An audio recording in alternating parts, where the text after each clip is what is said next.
Hi, everybody. This is Lauren Baker, founder of Search Engine Journal. With me, I have one of my partners at SEJ, Brent. Feel free to say hi, Brent. Hey, Lauren. How you doing? Good to be here. Good, good. So for those of you that are new to our webinars or possibly have seen a SEJ Marketing Think Tank webinar before, typically we're discussing SEO, link acquisition, PPC, et cetera, et cetera. But we haven't really gotten too far into this topic matter that we'll be going over today, which is really influencer marketing, something that Brent has a lot of experience in and really has taken the chance today to lend us some of that experience and what he's learned and that knowledge that he's learned in this space. And I'm really excited not only learning about this from someone who does not know much about influencer marketing, but seeing how I can apply that to the marketing campaigns that I'm doing right now.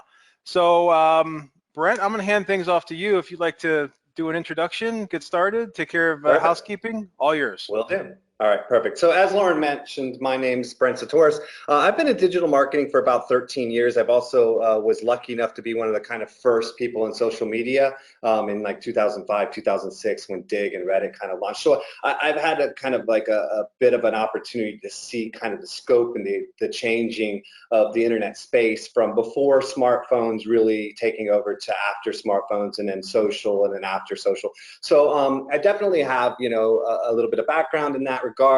Even though I've worked with SEO and a lot of other things, I would say social media, content marketing, and almost influencer marketing has been something that's been my core focus throughout my career. And I also, as Lauren mentioned, am one of the partners here at Search Engine Journal. Housekeeping notes, just kind of so you guys know what to expect from the webinar. If you have any questions, comments, concerns, anything at all, there is a question box within the GoToWebinar control panel. Throw your questions down there. We'll try to get those answers out to you, or if it's something that's like a Q&A type question, then we will wait to the end of the presentation where we will have Q&A. Additionally, if you wouldn't mind, at the end of our presentation, we are going to have a survey. It literally takes like 5 minutes. It gives us feedback on the speaker, myself, it gives Lauren on the whole process. We review this pretty extensively every time, and so we try to make improvements as we go. So please take the moment to give that feedback. Any resources I mentioned, we'll try to make sure we get them linked. If not, please ask and we'll make sure we get them linked afterwards. And I believe it's about every Monday we are posting the recap for this whole webinar. So about next Monday, you should expect to see a post on Search Engine Journal that will have all the recording of the presentation, all the Q&A, all of that type of stuff. So definitely check that out. And I will go ahead and dive in based on that. So again, today we're talking about influencer marketing, and I really want to talk about not so much like this doesn't dive so much into the nitty-gritty of like walking through contacting influencers or anything like that. It's really about like how to approach influencer marketing, and I'll kind of give a little intro as to why it's that way and what I mean by that, right? So as I mentioned, I've been involved in social media for a long time, and it's been very interesting. But one of the things that I thought was super interesting was like smartphones as a data layer really changed the way that we connect with people, the way we communicate with people. It changed how we story tell, and it changed how we shop. And I think it was really, you know, very influential in transitioning us into a place where influencer marketing became a thing, a bigger thing. And in regard to that, I mean, like, influencer marketing is not just about going out and finding some influencer who has a bunch of followers and paying them to do a campaign. It's more importantly about actually influencing people by using influencers. And what I mean by that is we're looking for influencers that actually transition into feeling like a friend. Right. So right now with data, with smartphones, we have changed the way we communicate with friends and family. So now we see FaceTime. That's an acceptable form of a conversation. Somebody sends us a recommendation in a text. We have a conversation like that. These all feel like very comfortable to our brain. This is a comfortable communication between people we trust. However, additionally, our brains have started to accept communication from people we respect, like influencers, in the same way. So when you follow an influencer and you feel like you really know him or her, or you feel like you really understand who they are. You know, they have videos, they have stories, they've shown their personal life to you. Then when they come out and recommend things, or they talk about products they like or products they don't like, it feels to us almost like a friend is talking to us. And that's the type of influence that we want to focus on when we go into influencer marketing. So jumping in a little bit, what's influencer marketing? Quite simply, it is, you know, identifying and working with somebody who has the ability to get you, your product or your service, a lot of visibility, engagement, conversion. And this is nothing new, right? I mean, celebrities were really who people looked up to. You would, and I'm sure everybody listening has done this as well. You watch somebody in a certain role in a movie, and then you see them in a different role, and you're like, it doesn't feel right. I know this person as a villain, and now he's a hero. It doesn't feel right. So we associate a sense of understanding when we watch people who are celebrities or influencers or idols of ours, and that has been around for a long time. What's really different, though, at this point is the fact that influencer marketing has kind of transitioned with the technology and social media and smartphones to something that's more of a career path for a lot of people. A lot of the most successful influencers are not celebrities. They're not people who were musicians or actors or politicians or things like that from the get-go. They're average, everyday people who have embraced various, you know, platforms like YouTube or Instagram and built up a following, and now are making a ton of money. I showed a picture of Ninja, who's a Fortnite player, on the first slide, and Ninja makes like 10 to 20 million a year, right? A lot of people are making 500,000 to millions, and a lot of people are making, you know, mid six figures just as influencers, and some of them are teenagers, some of them are kids, some of them are just random people in different places who have managed to build a following. It was funny, at one point I even asked my son that kind of question you always ask your kids, hey, what do you want to be when you grow up? And he really surprised me, because he turned to me and he's like, I want to be a YouTuber. And I was like, oh, what do you mean a YouTuber? He's like, I want to be a YouTuber. And I asked him, I said, well, why do you want to do that? And he's like, well, it's fun. I can do what I like to do and get paid for it. I can play video games, I can try things that I enjoy, and I get paid for it. And I think that's something that is kind of built into a career and a mindset for a lot of people. So influencer marketing has evolved from just being celebrities to everyday people building themselves into celebrities, and that gives a lot of opportunity for us as marketers. Is it effective? Absolutely. I love telling the story, but in this picture here is a friend of mine, Joseph Martin, and he's the founder and CEO of a subscription box called BoxyCharm, which is basically makeup subscription, right? He was the first one to put full-size products in a subscription box, and he, you know, kind of blew up, right? So I remember when he was first starting BoxyCharm, we were talking a lot about the company and kind of the growth of it and everything. I think at that time he had like a couple hundred to 1,000, subscribers to the box very early on. Now, here's the funny part. Joe actually used to go to PubCon in the early days. He's very versed in SEO. He knows a lot of the same people that, you know, we know in our industry. And when it came time for him to build his own company, he really sat back and thought about it and said, look, I'm going to do SEO, I'm going to do all this stuff, but my goal is to essentially get in front of influencers anyway. So why don't I just work with influencers? And so he was one of the first people, you know, 4, 5, 6 years ago to really start focusing on influencer marketing. And it was hugely a success for him. So he went from like 1,000 subscribers to 100,000 in like 2 years. And now, just like 4 or 5 years later, he's at about 850,000 subscribers, making him, I think, the #2 biggest subscription box product in the world, right? And so there's a ton of stats that you can see here of how it influences people. But the one I really wanted to focus on, and this goes back to what I was saying earlier, is 49% of people surveyed mentioned that they rely on influencers for product recommendations, and 56% of people rely on friends. That was huge to me when I first started seeing, and there's a lot of other studies that are very similar in these stats. It really impressed upon me this kind of merging of influence, where we're starting to really look for people and treat people that we respect almost equal to people that are friends. And as marketers, we know friend recommendations are huge, right? I mean, that's what we essentially want. We want to influence people to go out and recommend stuff. We want people to tell their story of what they purchased and how much they like it, because we know that people are reading these reviews, they're reading their friend, they're relying on their friends. And so now influencers are almost equal in that space. Additionally, 40% said they made make purchases online based on influencer recommendations. Again, this is really huge. Additionally, it's continuing to grow, right? We've seen a 1,500% increase in influencer marketing searches over the last 3 years. The market was about $2 billion in 2017, expected to be $10 billion by next year. I think that growth is actually going to be higher. We know that people are looking for new opportunities to market, right? Ad blockers, a lot of different aspects have kind of made it harder to just do some of the run-of-the-mill advertising. And so we're starting to look for new ways to get in front of people. We are seeing, kind of a shift when you start looking at how much space is available through traditional avenues like PPC, or through SEO, or through even social, where the decline of visibility comes into effect, right? Like Facebook dropping their visibility is kind of, it causes companies to look for new areas. And the return on investment, and this is from multiple different studies, is far outpacing any traditional medium when using influencer marketing correctly. Now, it's important to say that because anybody can go out and write a check to somebody with a bunch of followers and get no return from it. It's about really using it effectively, right?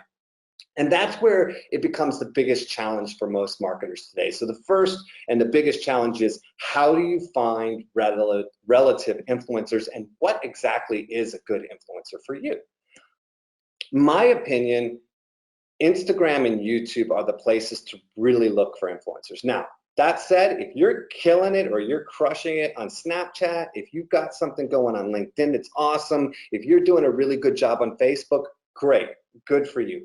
But when we talk about real influence, we talk again about this kind of psychological connection to somebody, where we say, hey, this person now is like a friend to me. And where that comes from is micro expressions, and watching people's bloopers and feeling like somebody's a human being. And that's coming from stories and video on Instagram, where people are posting regular stories throughout the day, and they're really showing you their life. They're showing you what kind of drinks they're drinking, and where they're walking, and who they're hanging out with, and they're having this regular conversation, making you feel like this person. And YouTube, where again you start to get that sense of knowing somebody, because you're seeing their facial expressions, hearing their tone of voice, and seeing them in a very normal environment. So I like these two platforms particularly. Also, if you look at a lot of the studies, this is a Pew Internet study, which is pretty established study, looking at how what's the usage of the different social sites amongst an overall pool of people. Obviously, not obvious, but YouTube is definitely right up the top, right? There's just really not a lot of competition for video viewing. So YouTube's 73%. Facebook's been on a steady kind of plateau, if not a decline. I bet you if once they update this for 2019, you're going to see actually a slight decline in usage of Facebook. Really, people have started transitioning to Instagram, and that's another one that's growing significantly. Video and visual imagery is how people have decided they want to storytell. And so you're going to see sites that really focus on that, like Instagram and YouTube, continue to climb. Now, Snapchat, Pinterest, all these other sites, again, there's nothing wrong with working with them, but I feel like Instagram and YouTube give that insight into somebody's life, and I feel like that's where you're really going to have this success. Snapchat is similar in Instagram. I just don't feel like it's growing, and I don't feel like it's ever going to really catch on more than it already has. I just don't see it as being a longevity thing to really invest time in, where I do see Instagram and YouTube continuing to grow. Not all influencers have influence. This is probably the most important point we really need to get across. We cannot approach influencer marketing like we have done everything else in marketing. We can't just make an infographic and hope that it gets us links. We can't just throw stuff on Reddit and hope that we have success. We have to actually take the time to approach it in a very meaningful way. So you want to find influencers that would actually use your product and service. This happens all the time, right? If anybody was to come to me and they were like, hey, we want you to use this product, or we want you to use this service, I would almost always say no. I'm not into advertising with my brand. However, if you came to me with something like Oculus Rift and said, hey, I'd really like you to try out this Oculus Rift, yeah, I'm absolutely doing that, because I love augmented and virtual reality. I would love to play with it, especially if I had some opportunity to play with Magic Leap. So if you find somebody who's willing to use your product already, not only will they accept, the engagement easier, but they'll talk about it better. When people talk about something they would use or they want to use, they use a different vocabulary. They use related phrases. They use supportive phrases. Their facial expressions, everything comes out showing that they're really believing in this. And again, our focus is 100% on getting influence to transfer, to actually influence somebody to buy. Not to have a bunch of numbers and stats to report on, but to actually influence somebody to make a purchase. If somebody is using an item that they would probably use, then most likely their audience would probably use it as well. People follow people that they're similar to. So if you have somebody who's a yoga instructor, a lot of people that follow them are likely healthy and active. And so if you were to come and promote Xbox on their site, it wouldn't quite be the same as if you were to promote something like a yoga mat, where their audience is likely to be interested in the same thing. Additionally, if you find people who would use your product already, then they will continue to talk about it. You're likely to see it in photos around the house. You're likely to see them continue to talk about it, all with no additional cost required. So definitely find influencers that would use your product already.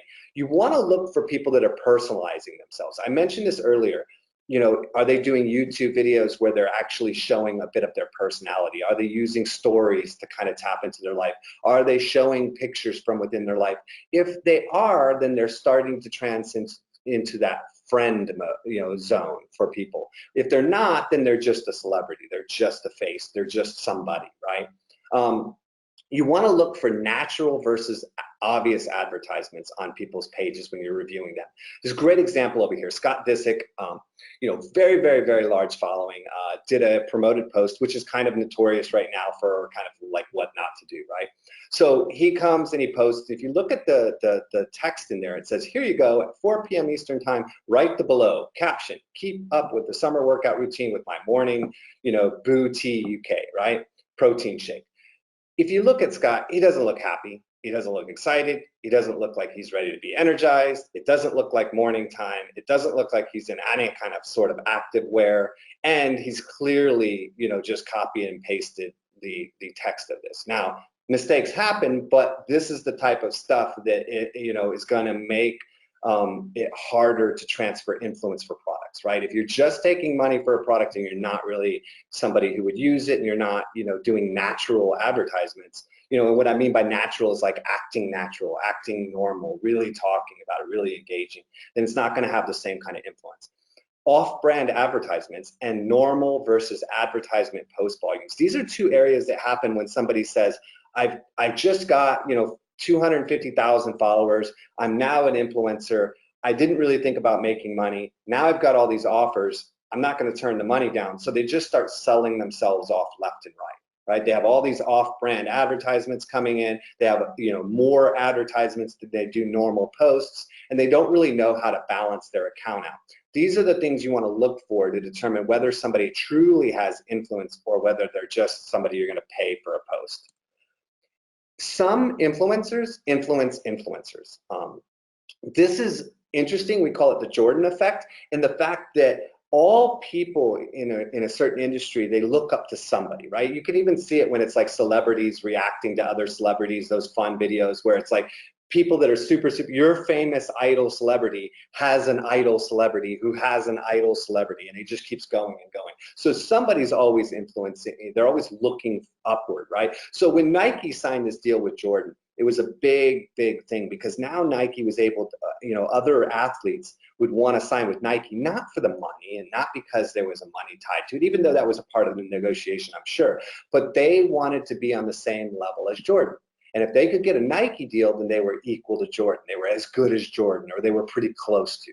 So this is where you can be strategic and you can say, I'm going to find one of the biggest influencers in my industry. And maybe you don't do a full-on campaign, a massive long-term campaign, but you do something with them. And when you do that, you can now turn to the influencers that are slightly below that individual and say, we just finished this campaign with Jordan. We would love for you to be involved in our next campaign. And it strokes the ego of that individual to say, oh, well, I'm equal to that. Now I'm being asked to participate at an equal level as that individual. So it allows you to get an opportunity to get some other influencers where maybe they wouldn't have even talked to you beforehand, right? So it gives you an in, and it gives you better opportunity, and it gives you an easier way of kind of negotiating. So it's something to consider in that regard. So let's talk a little bit about the cost of influencers, okay? This is from a number of different articles, but let's take a look. Micro influencers, the 50,000 followers and below, charge anywhere from $250 to $1,000. 50 to 250,000 followers, about 1,000 to 5,000. Up to 1 million, 5,000 to 10,000, and over 1 million where you start getting your 10,000 plus, and depending on the campaign can go anywhere up to 250. And then you have your super celebrities, right? Your super influencers. And note, all of these influencers actually showcase their personal lives, and they're very connected. And so even though they are musicians or actors or sports players, they've also managed to create influence by being personable and connecting themselves.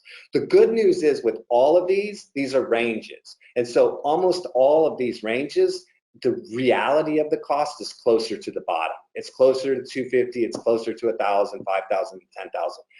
But beyond all of this, when you're thinking about the cost that you should spend when actually approaching an influencer, I would suggest something different. And it's something that I kind of looked into and kind of put together. And that's the cost, the engagement value of an influencer by looking at the cost per engaged user. So let's say you have an influencer that has 25,000 followers and they want $1,000 for their campaign. Cool. You don't know how to gauge that. Is that worth it or is it not worth it? Well, instead of looking at the old list and saying, well, 25,000 followers entitles them to 250 to 1,000, so it's in that range. Instead of doing that, let's go look at their last 30 organic posts. And let's say they had an 8% engagement, which equals to about 2,000 engaged users, right? And then we would go look at their last campaign, like an advertisement, or maybe more. If they have 2 or 3 recent ones, let's grab a couple of those. And let's say that engagement was 5%. It was slightly lower, but it was still kind of comparative, right?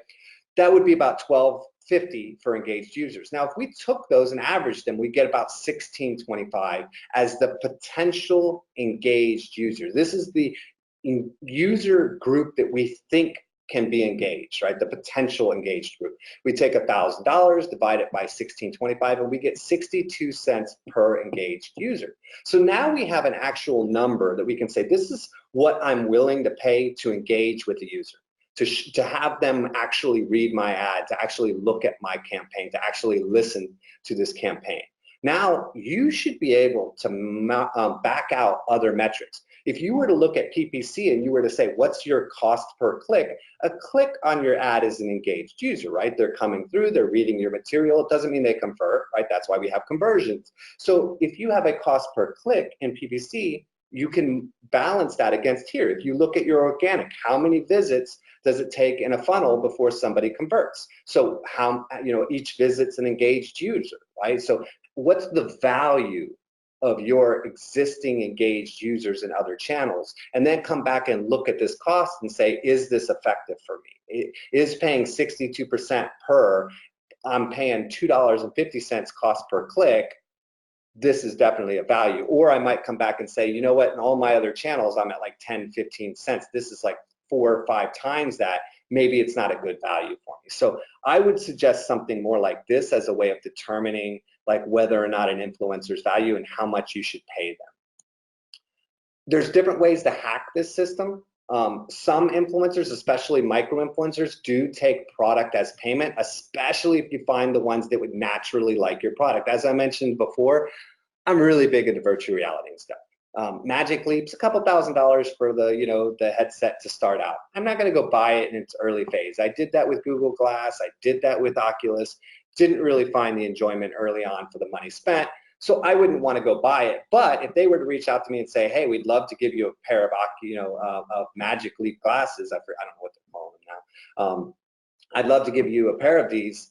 I would take that, I would probably post the crap out of it, I would talk about it, I would probably blog about it, I would probably talk about it in person. It would be a good deal for Magically because they would get a lot out of it and they wouldn't have to pay me anything. Even though I can make money in different ways, I wouldn't care because it's something I would be interested in. Now, what I would suggest you do is the difference between somebody who's a hobbyist and somebody that is a professional is whether or not they get paid. An artist is just a hobbyist until they sell their art, and now they're a professional artist. People are looking at influencer marketing as a career path. They're looking to try to earn their way in, although they might take product in their natural space because it relates to them as money. It's like, oh, I got this free yoga mat. Yoga mats cost 30 bucks. I just saved 30 bucks, so therefore I got paid. It's not truly getting paid. So I would suggest, even if you give somebody a free product, give them a little bit of payment as well. Even if it's 50 bucks, pay them something, make them a professional. Additionally, micro influencers are a great place to watch people grow. So I would go and start really looking at all those smaller influences and start looking at their growth. You can use Social Blade for a couple months, monitor their growth, see if they're really improving, if their engagement rate's going up. If you go and find 100 influencers and you set it up to monitor them for a couple months, then you'll start to identify who's growing, who's really on path. My friend Joe really kind of turned me on to this concept. You know, it's not a hard rocket science concept, but he was talking about a couple influencers that he found when they only had like 10, 20,000 followers. And he ended up working with them, you know, at a couple $1,000s or whatever rate. Now they're at millions of followers and they charge $100,000 per campaign. And he still gets them at a fraction of that cost because he got involved with them early on. Not only can you start working with them when they're smaller and kind of work with them as they grow, they'll remember you, they'll want to do more for you, they'll be less bombarded by requests, which means you're likely to get a good engagement with them and have more influence on them, and they're more likely to keep you at a lower rate going forward. So definitely I would kind of look at all of this and kind of start to identify people in their early state and watch them grow and get in early so that you kind of build it out. Influencer marketing is not about one influencer. It's not a one and done, right? It's really about finding a collection. You know, like I said, my friend BoxyCharm, Joe, they have like 300 or 400 influencers that they use at any given time. And they rotate through thousands of different people that they have connections with. It's about kind of continuing to have your product and your brand and your service, you know, mentioned as you go. And that's really, really important. You don't just do one article and then call it a day. You don't just do a little bit of link building and then call it a day. In all things, you want to consistently continue to grow and utilize that channel. And so this will allow you to kind of build out a good group of people that you can use at different times in different places. Don't be afraid to negotiate prices. Just like anything, you can barter and you can, you know, negotiate, but be fair and transparent. This is why I love the engaged cost per user. You can go back and say, this is our PPC, this is our organic, this is our social, this is what we need to be at to be profitable. You're charging 62% per engaged user and it really needs to be 20 cents for me. Can we cut your rate down to, you know, $300 or $400 instead of $1,000? That gives the influencer a sense of understanding why you're negotiating, and you're more likely to have success in that way.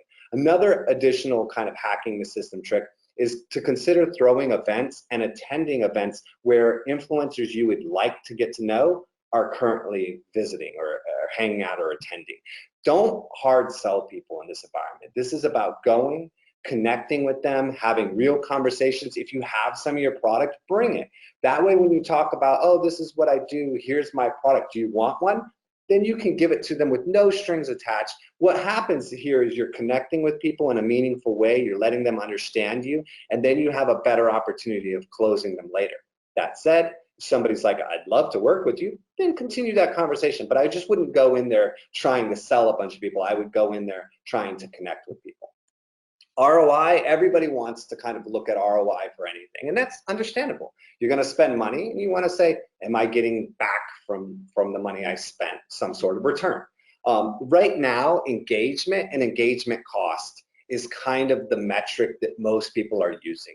It makes the most sense. On the chart here on the side, this is from last year. It was a study of over 100,000 influencer profiles, and what you saw is that, these are the ranges of followers and the expected engagement rate for those level of followers, right? So once you get over 100,000, you're talking a 1% engagement rate. This is because of the limits of visibility and just a whole bunch of factors, but that's kind of been the standard right now. There are a lot of people, and I know that it's an aspect in our minds to say, well, why don't I just give them a coupon code or some kind of tracking code? Here's where I have a problem with coupon codes and tracking. Not that you can't get away with it, but again, when we go back to the conversation of real influence, once you put a coupon code, it's very clear that this is now advertisement. Even though people are marking things as advertisement, most people don't pay attention to the details. They don't look for the tag at the bottom that says this is an advertisement. They don't really pay attention to that. But once you start telling them they need to use a coupon code or a tracking code, they kind of know that you're now advertising. And I think that, in my opinion, it starts to take away from some of the influence. There are ways you could probably get away with it, but overall, I think it's hard to track. It's hard to tell really if that's the total effect you're getting, because somebody might not use a coupon code, or they might break the tracking code and you still might get sales and you're not accounting for those sales. Another aspect is that branding is extremely valuable. The largest amount of advertising dollars spent in the world are all on branding, with no idea how that actually converts on a per level, like on a per by per basis, right? So we have to understand that there is an aspect of branding. There is an aspect of somebody saying, I've heard about this product. I want to go see what people are saying about it. Oh, I just saw somebody talk about it. Now I'm going to buy it. There's no tracking code. There's no way of figuring that out. You just convinced them to make that purchase because they were looking for one more validation, right? So there's a lot of aspects to branding that are effective. How can you track all this? I think that if you're going through the process like I'm explaining, where you're really looking for advertisers who are going to want to use your product anyway, if you're really following them and seeing what their engagement levels are, if you're really looking at them to see if they have real influence, if you're tracking their growth and you're monitoring the engagement, you're engaging with them in a meaningful way, and you're bringing them products that they would love, you've set yourself up to kind of know whether it's working or not. You should be able to just get a feel for, hey, this is really working or it's not. Maybe you start tracking and you're like, look, since we started advertising with this person, the engagement rate on our advertisements have been dropping. Okay, well, put them on hold for 6 months and move to a different group of people. Or if they're just not working out and they've kind of gone downhill, cut them loose. And the people that are really working for you and really working easily with you, continue to engage with them and keep that relationship strong so that you can continue to work with them in the future. Again, you have to look at this stuff kind of like an overarching TV channel. Additional tips, things to help you be successful. Look, just because you go into an influencer campaign doesn't mean that every person that comes to your account, your website, or anything else is going to convert immediately. Sometimes they're not, but it would be a secondary conversion to get them to follow you, sign up for a newsletter, things like that, right?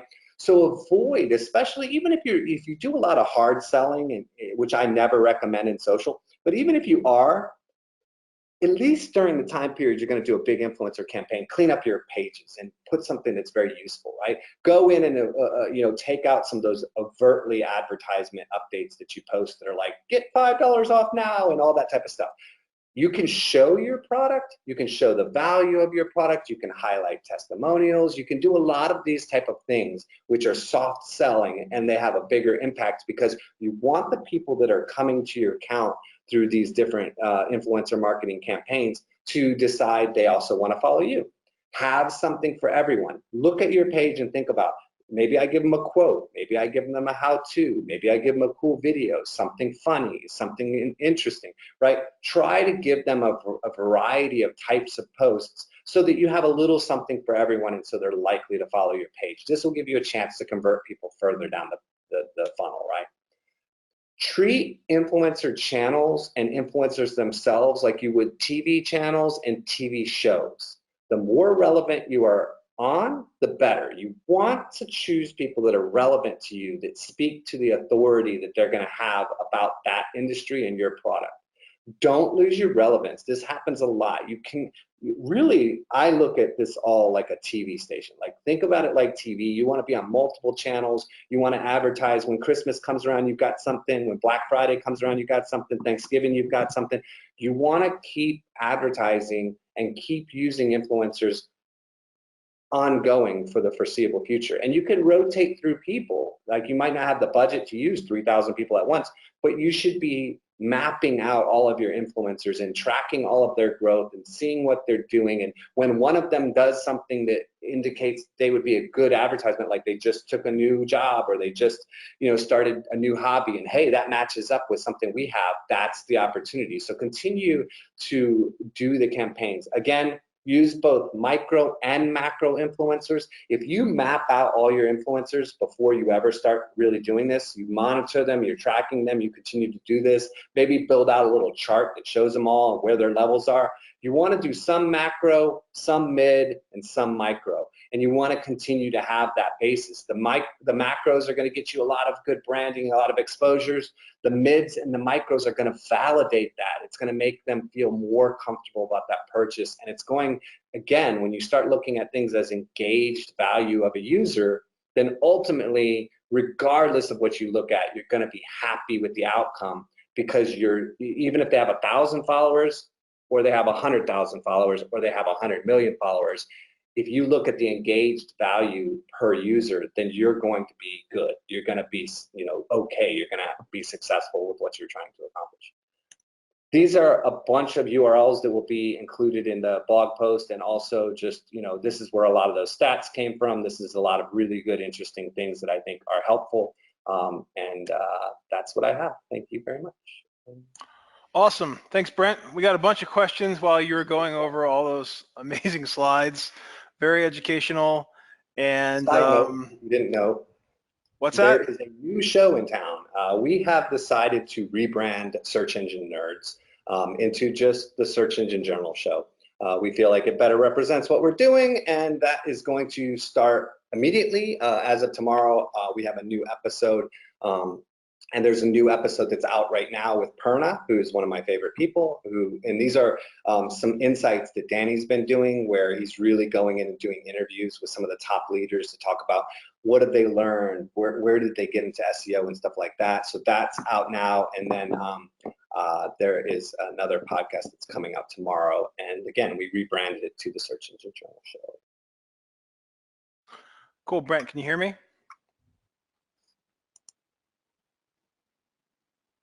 Lauren, you back? Yeah, I don't think you can hear me. Let's see here. Sorry, folks. Looks like we might have a technical difficulty going on.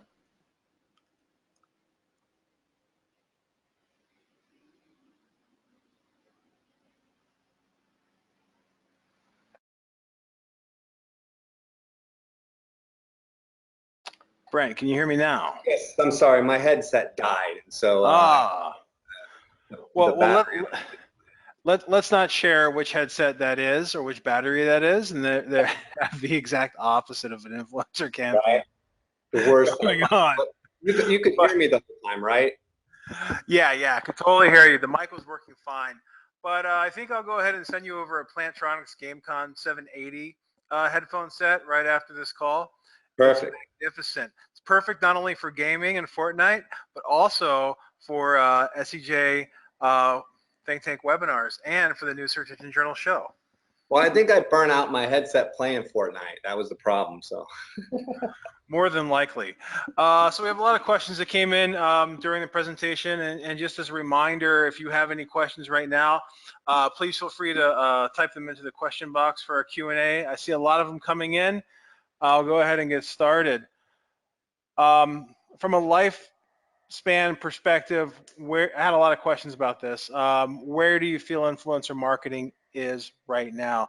Is it slowing down? Are we just within its infancy? Is it too soon to really tell? What are your thoughts there?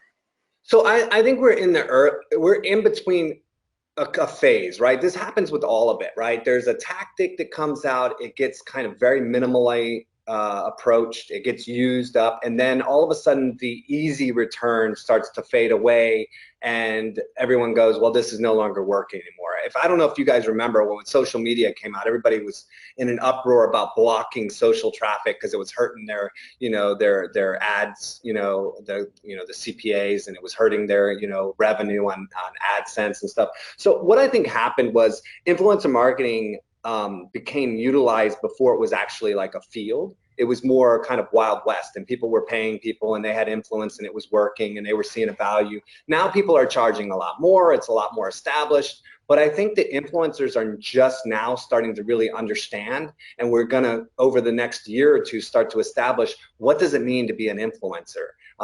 Have you've seen, I don't know if you've seen it out there, but there's been a lot of influencers who have come out and said some really dumb stuff and killed their entire career in a minute, right? So we're still learning, and I think that we're still in the infancy of it as an overall, but I think we're entering the phase where it's now time to stop treating it like a Band-Aid and start treating it like a real marketing tactic. And I think that that goes both sides. It's for us as marketers, but it's also for influencers. They're learning how to maintain their influence, how to balance their posts, how to grow, how to go past more than 3 to 6 months worth of influence. So I think that it's early, but it's growing, and I think we're at the beginning of the real growth, the real professional standard of what it is to do influencer marketing.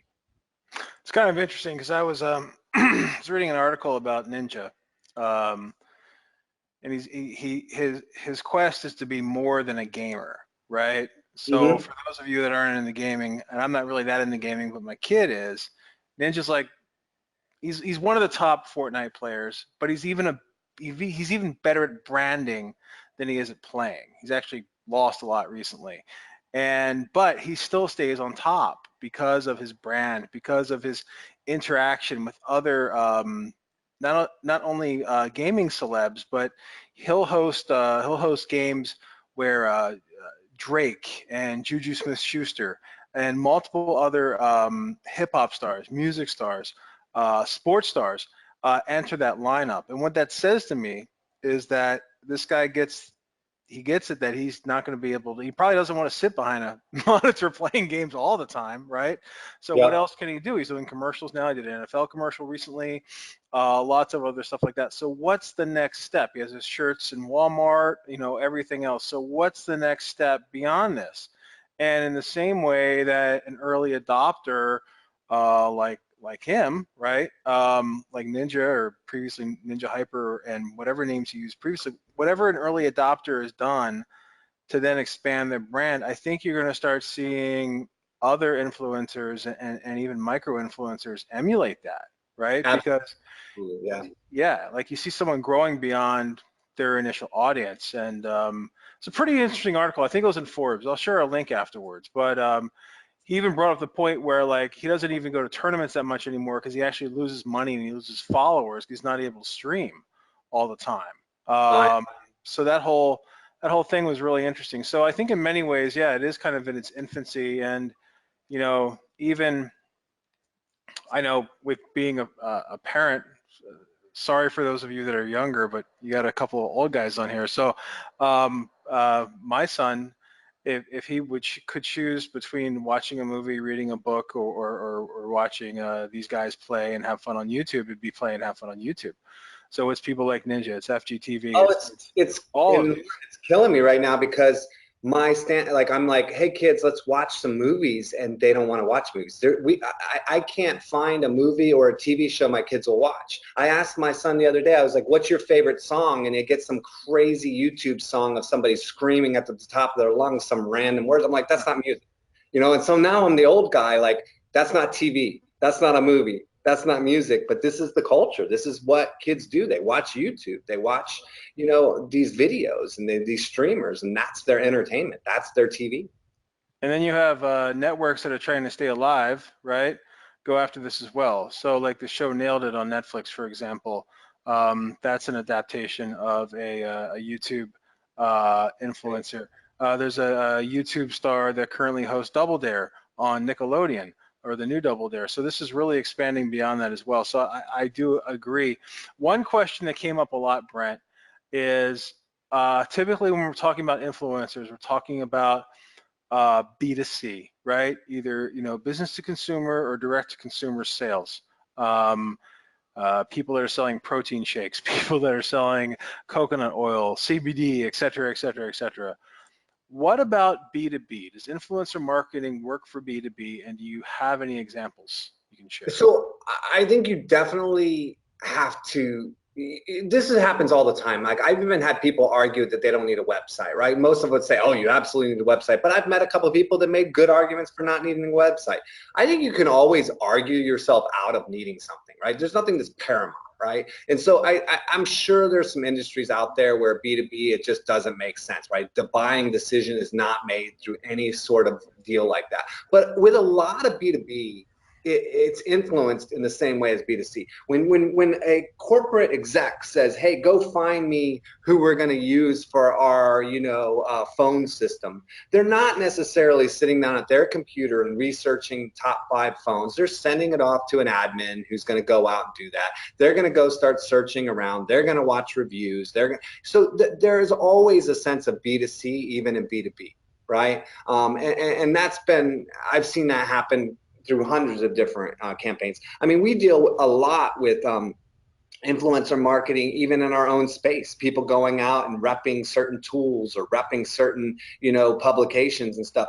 And that's B2B. I mean, I wouldn't consider an enterprise platform as a B2C. It's, more B2B. It's a business to a business. So I think there's a lot of that happening, and it can be effective. But again, it's not about does it work? It's about you should know what the path to conversion is for your business. Regardless of what any of this is, you should know what is it that sells to somebody and where in that process could influencer marketing play. If you can get somebody, who's a lead engineer in some kind of manufacturing, or a lead pilot who's going to talk about Boeing and how it's great to fly, any of these can be influential, but you have to know the buying cycle and where the buying decision is influenced. And if it's influenced in any way by some sort of public opinion or some sort of word of mouth, then absolutely, I think influencer marketing can help.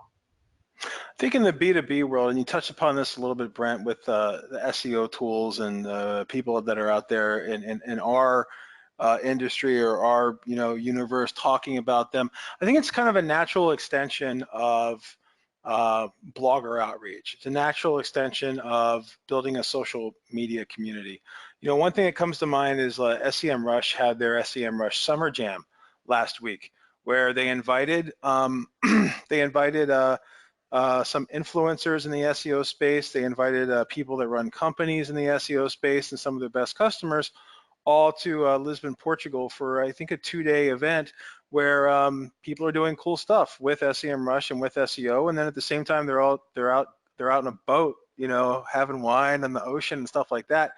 And for me, I think it's also easy for us to forget that we're B2B.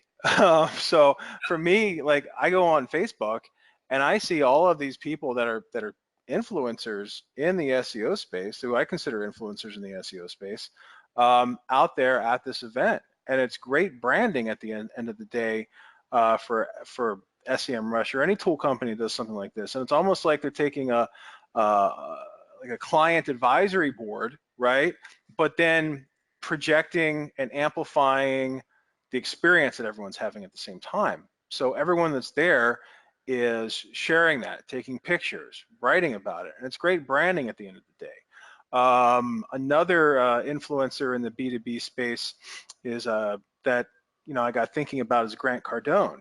So if anyone follows him, his stuff is very commercial real estate investment oriented, even marketing and social media marketing oriented. But he's literally on all day, and he's flying around on his plane, everything else. But he's on there talking about his business all day. And the one thing that he does that I think is very smart that Instagram Live lets you do is it lets people call in, almost like a radio show or like Jerry Lewis Telethon or whatever, right? So people can call in and it will split screen almost in the same way that Be Live does, someone that can talk to him and get in front of his 10 million followers, right? So if you think about it, if you're a smaller business and you're calling in or you're being zapped in to split screen with this leading business coach with this many followers, it's a big deal. And you're going to tell everybody about it. So there are different offerings that Instagram and Facebook, and I'm not sure about YouTube Live, but they offer in that respect that can be really helpful with B2B. Where I would say to start is to see what some of the folks are doing in the SEO industry and the social media industry, and emulate that in your own space. Whether you're doing like engineering, plastics, configuration, trying to sell, I don't know, printers, whatever it is. There's always some kind of an opportunity out there.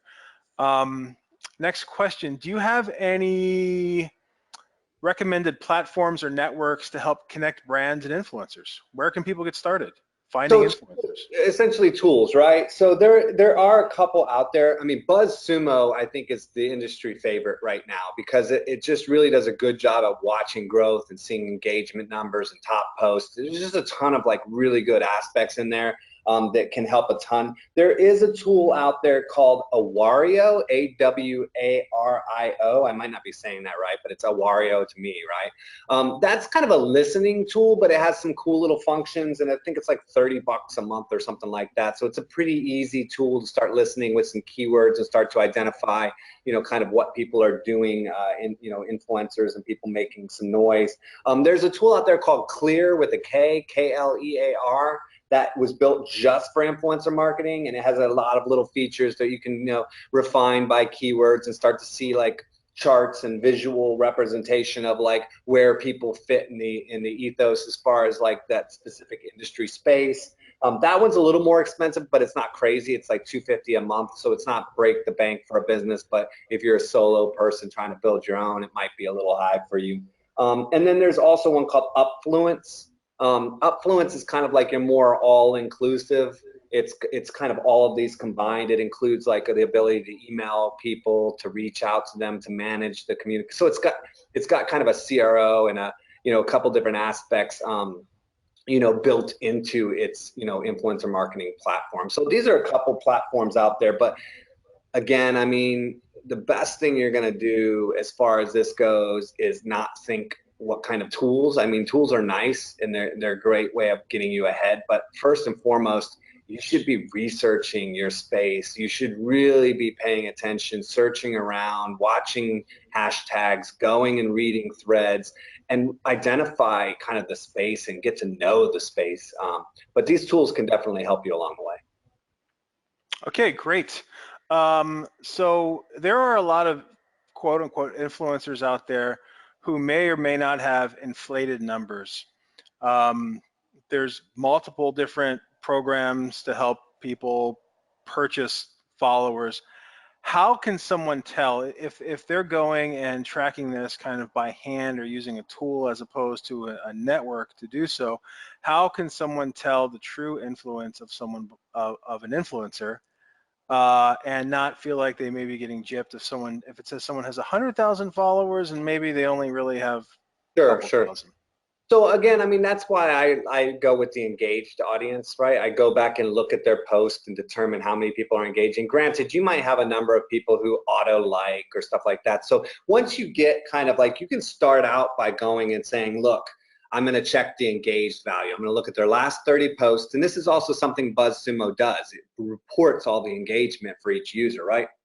Once you determine somebody, if you really want to determine further, then just take their last posts and like discredit the things that look silly, right? Go in and look at a thread and then look at somebody and kind of go through it. Most of these people are going to have 10, 20, 30 comments, right? It's not hard to go through and look and say, okay, I'm going to readjust my numbers. But I think the engagement rate is kind of your best bet on that. I mean, in all regards, when we talk about all of these things, numbers get faked across the board. Views on websites, podcasts, listener counts, link equity. There's just so many ways to kind of adjust it. But overall, I think you're going to be close enough to feel confident. And then if you're tracking their growth and their continued engagement, and you're doing some test campaigns and seeing the return, you're going to determine pretty quickly whether or not, you know, there's really an engagement to that user. But that would be my way of looking at it.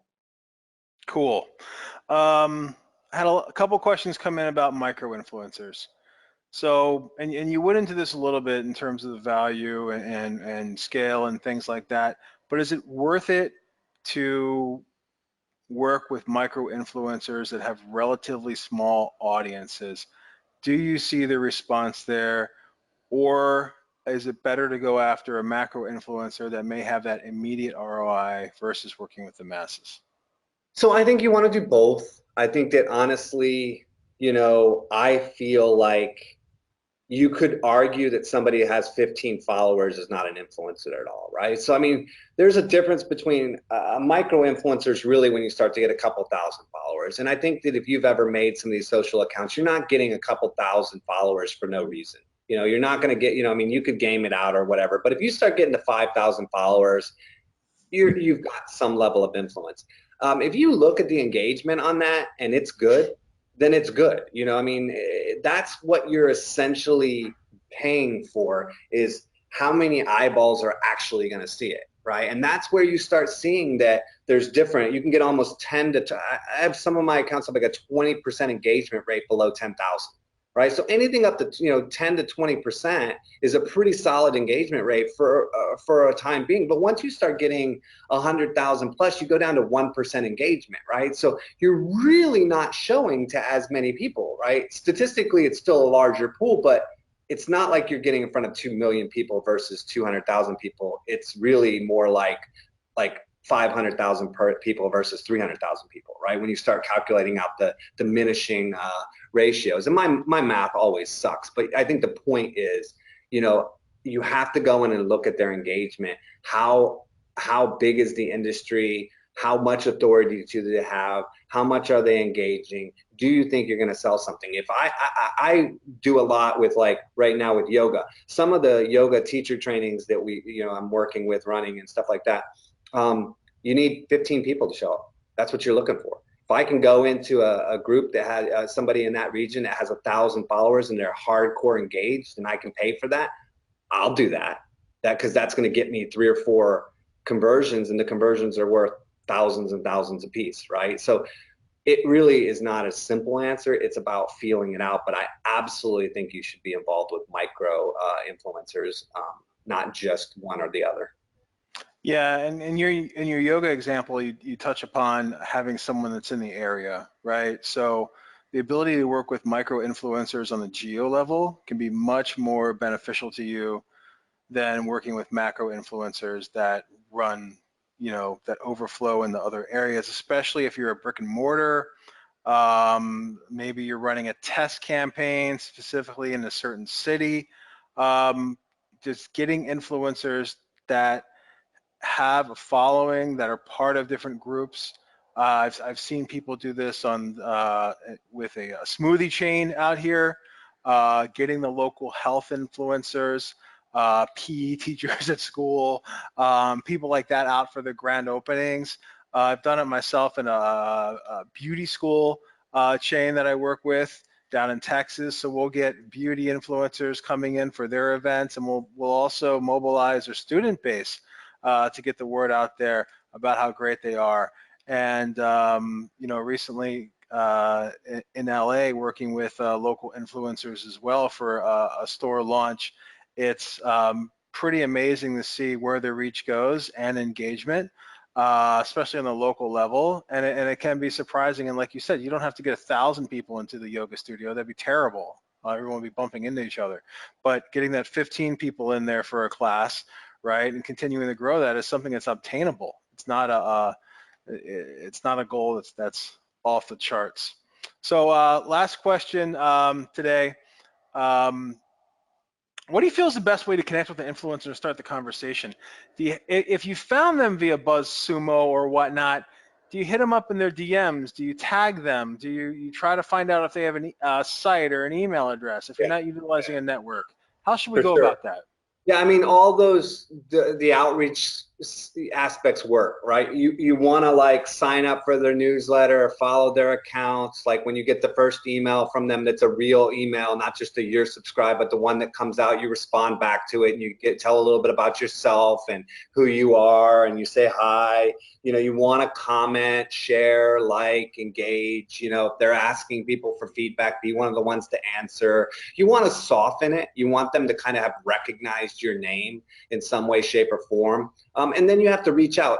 Depending on the size of the influencer, it gets difficult, right? Micro influencers, you're not going to have a hard time having that communication. And again, I think that once you have done that and you've engaged with an account for a while, you know the strong points. You can go to them and say, hey, I've been following you for a little while. I don't know if you noticed that commented on a couple of your posts. I really thought it was cool that you did this. I love that you're doing that. I think I agree with you on this point. You can personalize yourself to somebody if you've actually been engaging with them. You'll know how to do that. And then I think you can have a lot of value there. You know, when it gets higher up, you know, in size, I would start saying you want to kind of get in touch with agents. If they're big celebrities, you're never going to get in touch with them. You need to find who their agents are and really befriend the agent. The agent can bring in other influencers, can help connect you to other agents. It's a great way to really grow out. So I would almost focus on agents for the larger group, and then I would focus on the individuals, and I would just work on connecting with them in some way, shape, or form before, you know, trying to call them. Excellent. Well, thanks a lot, Brent. Just to let everybody know, we're going to have this webinar on video. So we'll be sending out the video recap, some notes. We have some extra questions that Brent didn't get a chance to answer today that we'll be sending out. And that will all be in an email to everyone on here, along with published on SEJ's site and our YouTube account. And then maybe we'll do a special thing on we'll get Brent on Instagram Live to talk about this a little bit more if we can. So thanks again, Brent. It's been fantastic. Thank you. I appreciate it. Thanks, everyone, for joining. Cool. And just as a reminder, we're going to have a quick survey after we close out. So please take the time to do that. Help us make our webinars even better, and enjoy the rest of your day. Thank you.